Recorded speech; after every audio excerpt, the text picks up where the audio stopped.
Oh, hi, Mark. Good morning. Good morning. I'm Bridget. And I'm Wendy. And this is Flickin' Flickin' Beans. Well, Seven Brew was super busy. There were also so many cute dogs there. Aw. I also have to tell you that something bad happened to me. Uh-oh. Like, really bad. Okay. I swallowed a fly. Oh!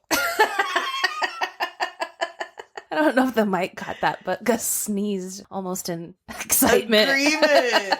Gus agrees. It was awful. Had my mouth open as I was bending down to pet the cat. And this random fly flew in, lodged itself all the way back in my throat. I started coughing, gagging. Luckily, I had a trash can with a liner nearby. And I just started puking and puking and coughing and puking. And I swear, I felt like it was in there for a while. This is something that I cannot handle. Ooh, that sounds terrible. Yeah, I told you. It was bad. Somebody famous-ish died by swallowing a bee recently. Are they allergic? They must have been, because I don't think it would kill you otherwise. It would kill me. If that shit was lodged in my throat, oh my God. Are you allergic to bee stings? No. Or just it would be worse than the fly? You know, flies are attracted to gross, smelly things, and bees to sweet. So unless I put some of that Lumi in my mouth, I probably won't have that issue. But you can suck one up in a straw. One of our gigs, the one at Union Park, I had shandy in my cup. It must have crawled down the straw. Then when I took the lid off, there was like 5 of them in there. All of those crawled down the straw? That's stuff of nightmares. Yeah. Worse than any horror movie.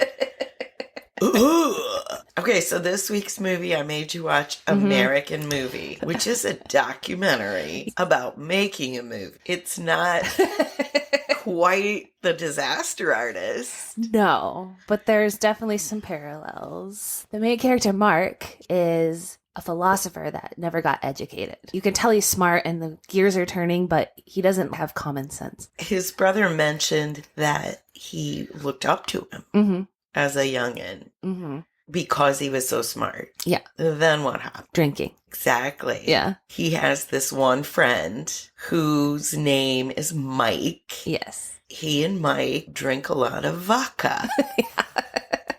One of my favorite lines is when Mike says something like, I don't know if he had some vodka or if I had some vodka. We just drank vodka. Mike was the best. He was the best. He is so sweet, burned out. Right. I couldn't tell if he was slow, but you're right. He was just a burnout. Well, he tells that story about how he basically died and came back from an overdose. His brain didn't have a lot of oxygen during that time, and that's definitely part of it. Didn't he chuckle after that story? He did. Like, he chuckled after every story.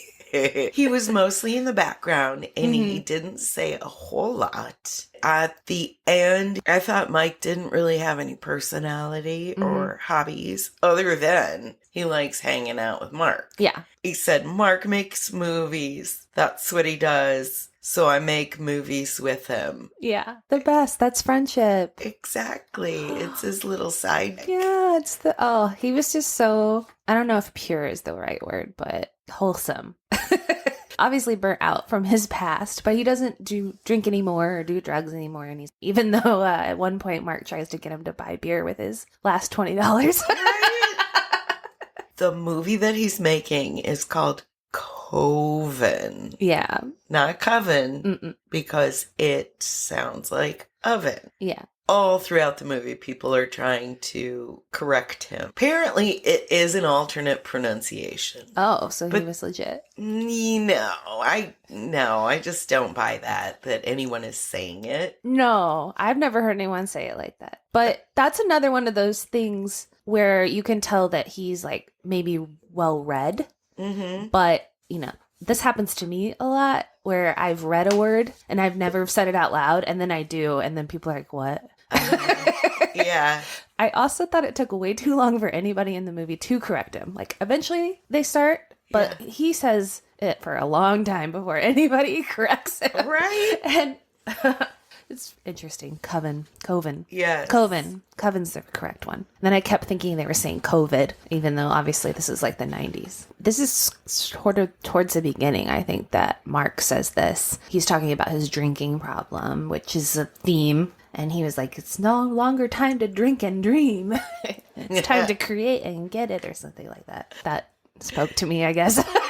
It's yet another struggling artist movie, and the guy has internal struggles regarding his project. Except instead of turning inward, he seems to lash out at everybody else. Yes. Like blaming them for something he's not very good at. He does finish it, like Dave made a maze. And he puts it out there for the world, and he's totally proud of it. The town turns out for the premiere. Right there, that's fulfilling his dream. Even though he thinks he's going to be a big shot. Yeah. He can't really act or direct that well. Most of the movie involves him doing the sound overdubs. Yeah. So that's what we're seeing. And that poor old guy. Uncle Bill. Yeah, Uncle Bill, he's basically taking all of Uncle Bill's money in order to make this project. Uncle Bill is just like, whatever, man, just get what you need and go, please. Yeah. He doesn't love it when Mark comes around. No, and he tortures the poor man by making him be in the movie and do his line 30 plus times. Yes. And one of the times that Mark does the line, he realizes that he's been recording it in the wrong, like, frequency or something for the first, 10 takes. And I was like, dude, murder him. Yeah. I mean, he clearly has vision, but he's uneducated in that arena too. He wants that so badly. But yeah, he doesn't have a mentor. So he's learning on the fly, but... At first, I didn't realize they were just doing the sound takes, and I was like, why is there no camera? Yeah. And then you've got Mike sitting there in the background just watching. So the poor old guy, they put him in a car because that's what he's doing in the movie, so he can yell his line. Yeah. I noticed that they had him sitting on a big blue tarp. I know, that poor old man. Okay, at one point, Mark gives Uncle Bill a bath. I'm not sure if this is something he does a lot, but it seems like maybe not. He just has decided to give.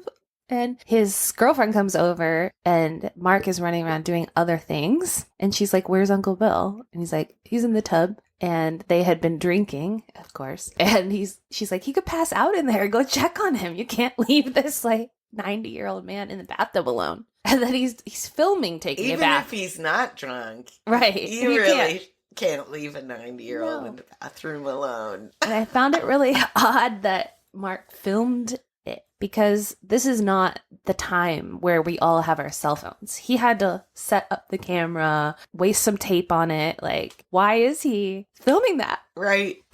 It's a real life experience. It's hard to believe that this is real. Yeah. But it's really real. These people are really real. We, as Midwesterners, I think we know these people. They're from Wisconsin, and their accent's very thick. And it reminded me of people that I know from Wisconsin.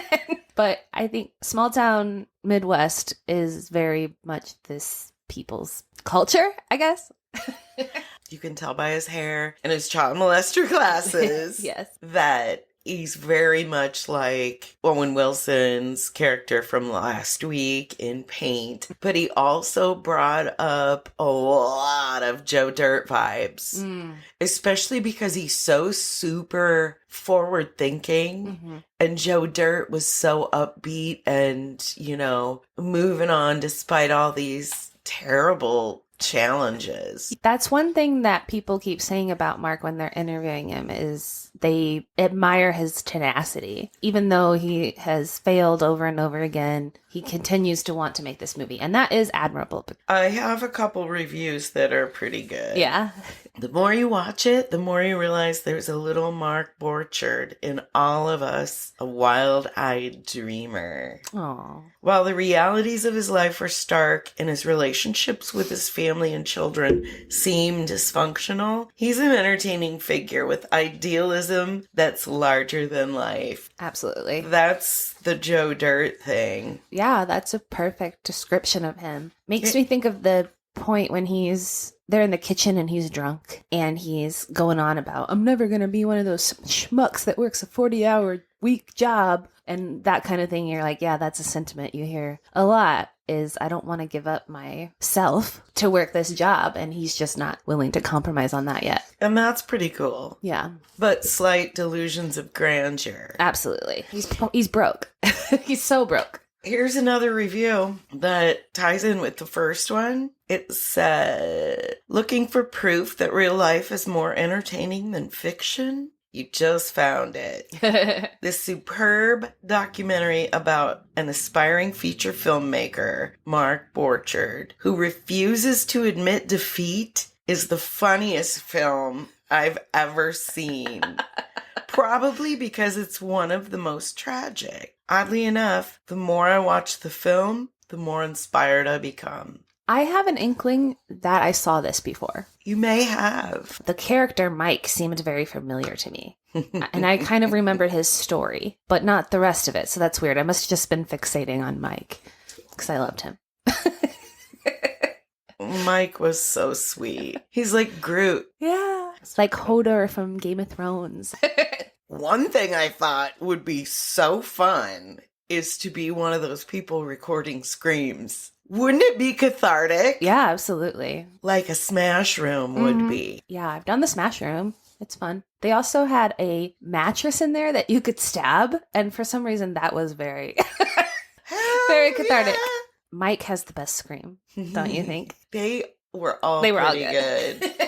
I just was surprised by Mike's because he's so low key. It was very high pitched. I thought it was a woman. It was amazing. He also did 4 or so screams in a row. Drove it home. Well, he's a rock star, man. Oh, that's true. He actually is a talented musician. They see him. He's playing with a blindfold at one point. Oh, my God. I have a couple quotes. Okay. That made me chuckle. At one time, Mark is reading his mail, and it says, your AT&T Universal card has arrived. He says, oh, God, kick fucking ass. I got a MasterCard. I don't believe it, man. Life is cool sometimes. Life is cool sometimes, especially when you get a revolving credit card that you can't afford. Right. And then Mark's brother's take on Mark as a youngster. He said, honestly, I thought he was going to grow up to be like a stalker or serial killer or do something where he would try to plan someone's death. And unfortunately, sometimes I had the idea it might be mine. I do want to comment on one of the brothers' shirts. Did you notice that one of them was wearing a Hooters shirt? Okay. And I just thought that was an odd choice because he knew he was going to be filmed. Probably one of his favorite shirts. Yeah. People who like Hooters restaurants find nothing wrong with going to Hooters restaurants. I don't think there's anything wrong with going to Hooters restaurants either. I just thought that was an interesting choice because it was a choice. And you also know the documentary guy noticed too. They don't go there for the wings. They go for the breasts and the thighs. Why am I not writing Hooters commercials? I don't know. You should be a copywriter. So I have a question, a bit of a thinker. Okay. Can a loser also be a winner? Yes. I was thinking Napoleon Dynamite. Sure. I kept thinking about the Garfunkel and Oates song. You were such a loser, good for you. Yeah. Something that a lot of people can't do. Trying is hard, that's why people don't do it. Yeah, you're such a loser. Yeah. It's okay to fail. Yeah. He doesn't want to be a failure. It's like his biggest fear is being a failure, but he is being a failure by having that fear because doesn't have money and his kids are going to get taken away and all this stuff he's obsessed with. But yeah, he doesn't see it that way. He sees himself as making successful moves. Do you think other people see him as a loser? Yeah. Yeah, that's what I'm saying. Even his mom said something to the effect that I don't think he's ever going to finish this movie. Which, I mean, he'd been working on it for like 10 years or something. He finished it. Yeah, he did. Uncle Bill died shortly after this movie, but left him $50,000 to do his next movie, Northwestern. Yes. Do we know if he ever made it? Because it's not in the documentary. I did not research it. I didn't either. They only show Coven. Scenes from Coven, like getting his head bashed underneath the sink. Not scoring it enough. That was, a particularly difficult scene. Yeah. Goodness. Highly recommend. Yeah, absolutely. Did we do it? I think we did it. We flick some beats. Okay, love you. Bye. Bye.